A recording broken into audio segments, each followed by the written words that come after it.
आकर के ये गोरखपुर के जो मठ है उसमें बैठे, पूजा अर्चना करें। शासन सत्ता हमारी बहन जी बहुत अच्छे से चला लेंगे, क्योंकि और अभी जिस तरीके से आवारा पशु घूम रहे हैं, मैं तो कहती हूँ कि बीजेपी ने बहुत अच्छे अच्छे आलीशान कार्यालय बनवाए हैं। जैसी सत्ता से बेदखल होंगे, सारे गाय साठ जाकर के इनके कार्यालय में बांधा, क्योंकि अभी मैं देख रही हूँ मंच पर लाइट चली गई, जनरेटर चल रहा है इधर, मुझे थोड़ी सी गर्मी लगी। यहाँ पर मेरे भाई दौड़ करके गए और अपनी बहन के लिए यहाँ पंखा लगा दिया आगे। इतना प्यार इस खजनी विधानसभा और इस गोरखपुर की धरती से मैं आप सभी का शुक्रिया अदा करती हूँ कि इतना प्यार सम्मान एक बेटी को अपने घर में ही मिल सकता है।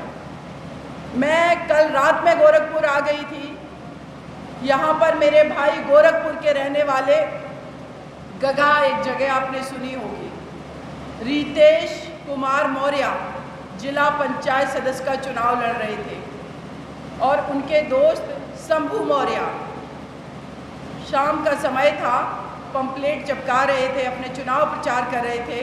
देखिए, मैं एक और बात अभी मंच पे बैठी सोच रही थी, मैं मंच पे बैठी ये सोच रही थी, मुझे पूरा विश्वास था, पता नहीं किस्मत की इतनी धनी हूँ कि जब पार्टी ज्वाइन करी तो ऐसी लीडरशिप के अंदर मैंने पार्टी ज्वाइन करी, बसपा पार्टी ज्वाइन करी, जिससे हमारी बहन जी ने पूरे उत्तर प्रदेश का देश को दिखा दिया कि एक स्त्री जब शासन सत्ता में बैठती है तो वो किस तरीके से सबको भागीदारी देती है। मैं ऐसी पार्टी में हूँ, ये मेरा सौभाग्य है। और अभी मंच पे बैठी सोच रही थी, मुझे पूरा विश्वास था कि मैं जैसे ही भाषण शुरू करूँगी लाइट अवश्य आ जाएगी, और लाइट आ गई। ये मेरा बचपन का एक्सपीरियंस है। पता नहीं ये कुदरत की मेहरबानी है कि मुझे एक ऐसी लीडरशिप के अंडर काम करने का मौका मिला, बहन हमारी सुश्री मायावती जी के अंडर में, जिन्होंने सिर्फ उत्तर प्रदेश ही नहीं, पूरे देश में नहीं, विश्व में परचम ये लहरा दिया कि जो बेटी ऐसे समाज से आ रही थी जिनके साथ भेदभाव हो रहा था, लेकिन जब वो हमारी बहन जी सत्ता में बैठी, चाहे सामान्य वर्ग हो, चाहे ओबीसी वर्ग हो, दलित वर्ग हो, माइनॉरिटीज हो, महिलाएं हो, हर किसी को अपने कैबिनेट में जगह दी, हर किसी को भागीदारी दी, विधायक बनाया, एमएलए बनाया, एमपी बनाया। जब बहन जी का 2007 से 12 वाला शासनकाल रहा, आप रिकॉर्ड उठा करके देखिए, कानून का राज क्या होता है ये आपकी बहन जी ने स्थापित करके दिखाया। लॉ एंड ऑर्डर इतना स्ट्रांग था कि जब बाबरी मस्जिद का जजमेंट आना था, निर्णय आना था उच्च न्यायालय इलाहाबाद हाई कोर्ट से, इस उत्तर प्रदेश की धरती पर हमारे हिंदू, मुस्लिम, हर जाति धर्म के लोगों ने जो भाईचारा देने का मैसेज दिया इस उत्तर प्रदेश को कि कोई सांप्रदायिक ताकत उत्तर प्रदेश की बुनियाद को नहीं हिला सकती, और यह बहन जी के नेतृत्व में हो रहा था। एक दंगा नहीं हुआ, जबकि लोग क्या कहते हैं कि बाबरी मस्जिद का निर्णय आने वाला है, कुछ भी हो सकता है। ऐसा कानून का राज उन्होंने स्थापित किया। हमारे आपके घरों की बेटियां सुरक्षित थी, कहीं पर भी घूम सकती थी, पढ़ाई कर सकती थी, स्वतंत्र घूम सकती थी। जब बहन जी सत्ता में आई 2007 में 23 लाख युवाओं को नौकरियां दी, किसानों के फसल का मूल्य उन्होंने दुगना किया, एमएसपी, 6 विश्वविद्यालय बनवाए, अनगिनत उन्होंने काम किए। लेकिन अगर इस बीजेपी सरकार की बात करें और इस गोरखपुर की धरती से जो श्री योगी आदित्यनाथ जी मुख्यमंत्री बनकर के 5 साल से बैठे हुए हैं, उत्तर प्रदेश की तो बात छोड़िए, अपने गोरखपुर की जनता, अपने लोगों को ही ये सुरक्षित करके दिखा देते, नहीं कर पाए। रितेश मौर्य भाई का मर्डर हुआ, उनकी पत्नी अपने देवर के साथ में जब बाबा योगी आदित्यनाथ जी के यहाँ लखनऊ मिलने उन्होंने कहा कि बाबा जी मेरे पति तो बीजेपी के सपोर्टर थे, उनकी डेड बॉडी घर पर रखी हुई है, उन अपराधियों को गिरफ्तार करवाइए, सबको पता है किसने मारा, वो मार करके घूम रहे हैं, कह रहे हैं हम किसी को चुनाव नहीं लड़ने देंगे। तो योगी आदित्यनाथ जी ने क्या कहा, इनको जेल में डालो, जेल में ये राजनीति कर रहे हैं। इतनी संवेदनाएं, ये अपने आप को सन्यासी कहते हैं, इनकी संवेदनाएं कैसे मर गई कि इनको ये भी नहीं लगा कि एक जो विधवा आज बेटी हमारे यहाँ न्याय की मांग करने आई है, उसके पति की डेड बॉडी रखी हुई है, इनको ऐसी भाषा का प्रयोग करना चाहिए।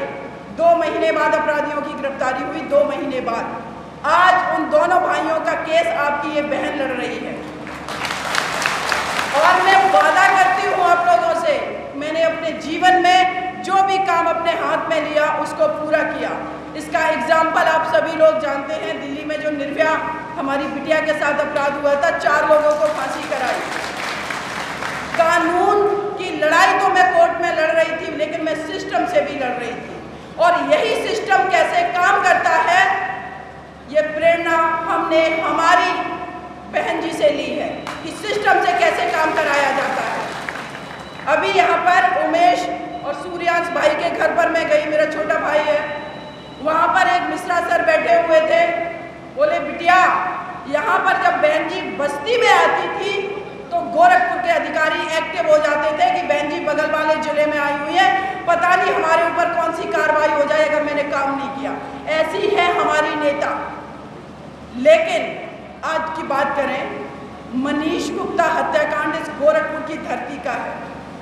उस भाई की क्या गलती थी, अपने साथियों के साथ होटल में बैठे, इनके पुलिस वाले अवैध वसूली करने के लिए जाते हैं, कहते आई कार्ड दिखाइए, वो दिखा देते हैं, फिर क्यों मर्डर कर दिया उनका, 5वीं मंजिल से घसीटते हुए आए। आप सभी ने देखा कि किस तरीके से उस भाई को मारा, और वो विधवा बिटिया मीनाक्षी चीखती रही, चिल्लाती रही, FIR तक नहीं लिख रहे थे। बाद में जब CBI की जांच हुई तो चार्जशीट फाइल हुई।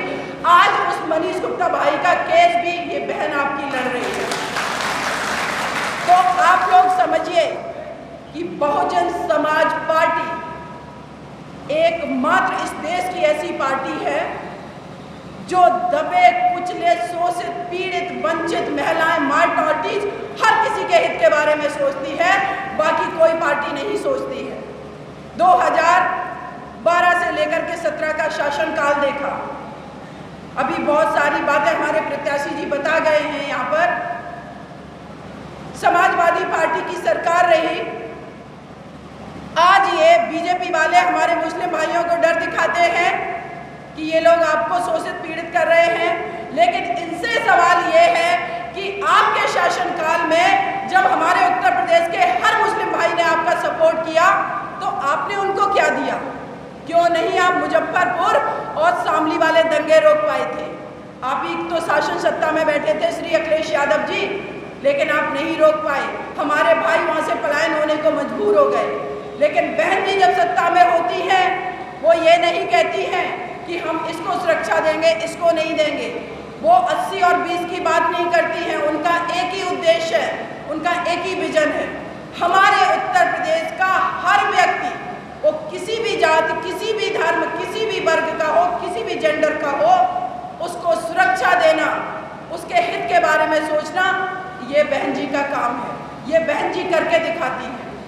लेकिन आज आपके उत्तर प्रदेश, आपके गोरखपुर से, यहाँ के गोरख मठ से जाने वाले सन्यासी जी कहते हैं वो देखो बुलडोजर रखे हुए, आप किसके घरों को गिराना चाहते हो? दबे कुचले शोषित पीड़ित वंचित लोगों के पूरा जीवन लग जाता है इंसान को अपना घर बनाने में, और आप लोग झूठे मुकदमों में फंसा करके बुलडोजर दिखाने का काम करते हो। आप हमारे उत्तर प्रदेश को जोड़ नहीं पा रहे हो, लेकिन तोड़ने का काम कर रहे हो। यही आपने पिछले 5 सालों में किया है। हमारी बहन जी 5वीं बार उत्तर प्रदेश की मुख्यमंत्री बन रही हैं, ये आप लोग जान लीजिए। फिर से उत्तर प्रदेश में खुशहाली होगी, फिर से हमारे आपके घरों की बेटियां सुरक्षित होंगी। बिकरू कांड याद होगा आप लोगों को, एक खुशी दुबे नाम की बिटिया जिसकी 2-3 दिन पहले शादी हुई, उसको नहीं पता उसका पति क्या कर रहा है। उस लड़की को जेल में डाल दिया, नाबालिग बच्ची को इन्होंने जेल में डाल रखा। सिर्फ योगी आदित्यनाथ जी ने अपना ईगो सेटिस्फाई करने के लिए, अपनी निरंकुशता और घमंड दिखाने के लिए उसको बेल नहीं होने दी। लेकिन वही लखीमपुर खीरी में हमारे भाइयों को, किसान भाइयों को दिन दहाड़े कुचला इनके कैबिनेट मंत्री के बेटे ने, इन्होंने उसको बेल पर छुड़वा दिया और कहते हैं ये तो कोर्ट का निर्णय है। मैं भी कोर्ट में बैठी हुई, मैं जानती हूँ कि कोर्ट कैसे काम करती है। कोर्ट अपना काम करती है, लेकिन उनके सामने सरकार की ये जिम्मेदारी है, पक्ष रखे कि ये आदमी अगर आपको इसने जमानत दी तो ये घातक साबित हो सकता, ये हमारे फैक्ट को डिस्ट्रॉय कर सकता है, इसलिए इसको बेल नहीं दीजिए। लेकिन उत्तर प्रदेश सरकार ने ऐसा नहीं किया, क्योंकि उनको पता है कि हम निरंकुश हैं, हम ऐसे ही शासन सत्ता चलाते हैं। क्योंकि उनको पता है कि उत्तर प्रदेश के लोगों को हम चुनाव के समय सांप्रदायिक उन्माद फैला करके वोट ले लेंगे और फिर 5 साल तक इसी तरीके से रुलाएंगे। इन्होंने कितने फर्जी एनकाउंटर करवाए। ये कहते हैं कि हम आपको राशन दे रहे हैं, दुगना राशन दे रहे हैं। मैं जहाँ जा रही हूँ, पूरे उत्तर प्रदेश में घूम रही हूँ, जिस भी विधानसभा जा रही हूँ, मेरे किसान भाइयों से बात हो रही है। वो कहते हैं बिटिया दिन भर हम लोग खेती मजदूरी करते हैं, अपना खून पसीना बहाते अपनी फसल उगाने में, लेकिन इनके आवारा पशु हमारी फसलें चर जा रहे हैं। जितना ये दे नहीं रहे हैं उससे ज़्यादा ये चरवा रहे हैं। ये ऐसा काम कर रहे हैं।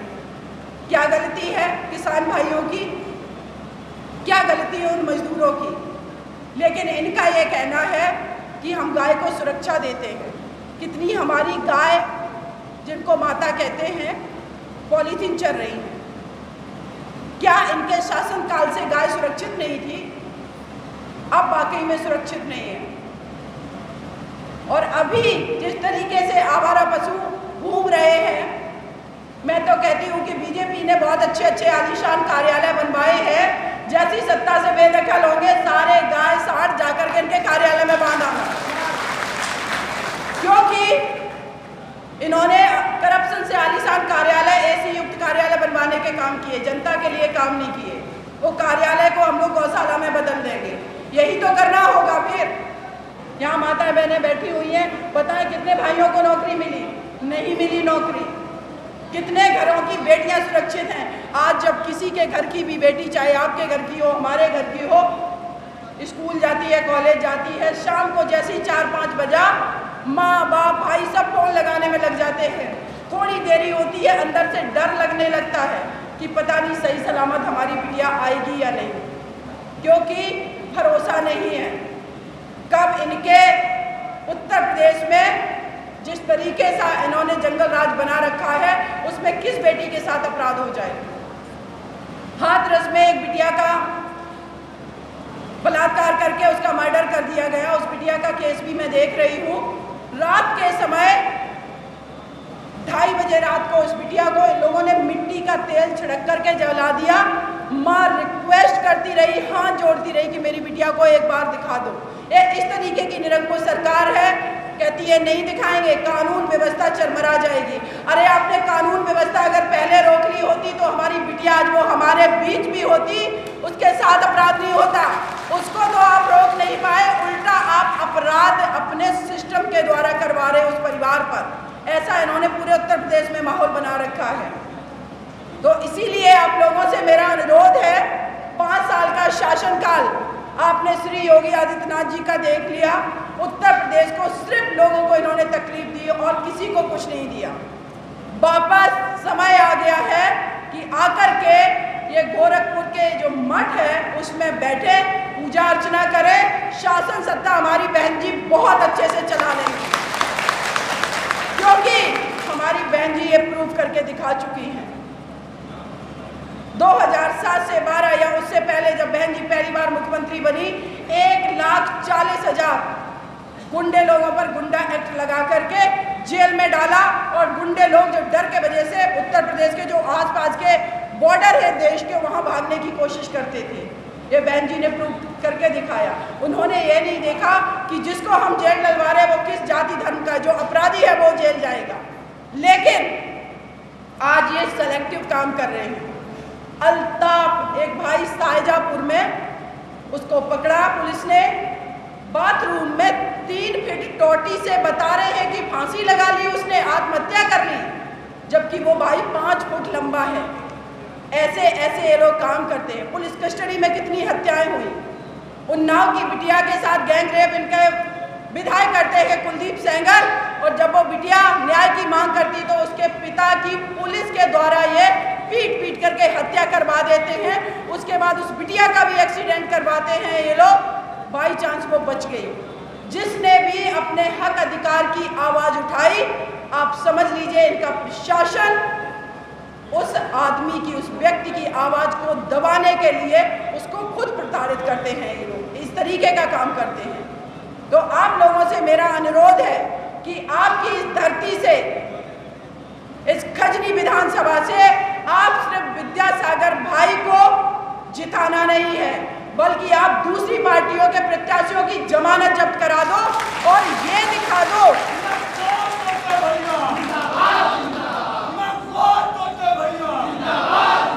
और ये दिखा दीजिए कि अब न हम अखिलेश जी की बातों में आने वाले हैं और न अब हम श्री योगी आदित्यनाथ जी की बातों में आने वाले हैं। ये 10 साल का उत्तर प्रदेश के लोगों का जो अनुभव है वो बहुत ही खराब रहा है। इसीलिए बहन जी का शासनकाल सर्वोत्तम शासनकाल था, उसी को हम रिपीट कर रहे हैं। 2022 में हमारी बहन जी मुख्यमंत्री बन रही है। इस उत्तर प्रदेश में हर जाति, धर्म, लिंग का, हर वर्ग का व्यक्ति सुरक्षित होगा, संरक्षित होगा, सबको नौकरियां मिलेंगी, किसानों को फसल का उचित मूल्य मिलेगा, हमारी बेटियां सुरक्षित होंगी, हमारे व्यापारी भाइयों को इस तरीके से मनीष गुप्ता भाई की तरह होटलों में मर्डर नहीं किया जाएगा। ये वादा है आपकी बहन जी का। पुरानी पेंशन बहाली का उन्होंने बात की है, महिला सुरक्षा गारंटी अधिनियम देने की उन्होंने बात की है, और बहन जी ये सब कुछ करके दिखाती हैं। लोग कहते हैं बहन जी की घोषणा पत्र नहीं आया, बहन जी ने घोषणा पत्र नहीं निकाला कि क्या क्या पूरा करेंगे। बहन जी का कहना है हमारे अपने लोग हैं उत्तर प्रदेश के लोग, मेरा अपना परिवार है उत्तर प्रदेश राज्य, अपने लोगों के लिए हम घोषणाएं करेंगे क्या? उनको किस चीज की जरूरत है ये बहन जी जब शासन में आती है तो करके दिखाती है। और मैं आप लोगों को बता रही हूँ, हमारी बहन जी जब मुख्यमंत्री बन रही है 2022 में, ये मैं दावे के साथ कहती हूँ कि जिस तरीके से लोगों पर फर्जी मुकदमे हुए हैं, उनको जेल में डाला गया है, उनके फर्जी मुकदमे खत्म होंगे, हर कोई यहाँ खुशहाल सुरक्षित होगा, हमारे युवाओं को नौकरियां मिलेंगी। यहाँ पर कितने युवा खड़े हुए हैं, इधर हमारे भाई खड़े हुए हैं, BA कर लो, MA कर लो, PhD कर लो, नौकरियां नहीं है, किसके लिए कर लें? और ये सभी लोग जब पढ़ाई करते हैं तो भाई पिता नौकरी करके, माताएं एक एक पैसा जोड़ करके इनकी फीस भरती हैं, लेकिन भविष्य अंधकारमय है। और बहन जी को कोई स्वार्थ नहीं है, उनका एक ही उद्देश्य है, जब भी सत्ता में बैठे अपने लोगों के लिए काम करें, अपने उत्तर प्रदेश के लोगों के लिए काम करें। और मुझे ये पूरा विश्वास है कि 2022 में तो हमारी बहन जी मुख्यमंत्री बन ही रही हैं, लेकिन 2024 भी दूर नहीं है। जिस दिन हमारी बहन जी प्रधानमंत्री देश की बनेगी ना, पूरे भारत में दबे, कुचले, शोषित, पीड़ित, वंचित महिलाओं, हर वर्ग की आवाज उठेगी। संविधान का शासन कैसे संचालित होता है, संविधान के उद्देश्य जो हर वर्ग के, हर व्यक्ति के हित की बात करते हैं, चाहे वो सामान्य वर्ग हो, OBC हो, दलित हो, माइनॉरिटी हो, कोई भी वर्ग हो, सबके हितों की रक्षा कैसे करनी है, ये बहन जी करके दिखाएंगी।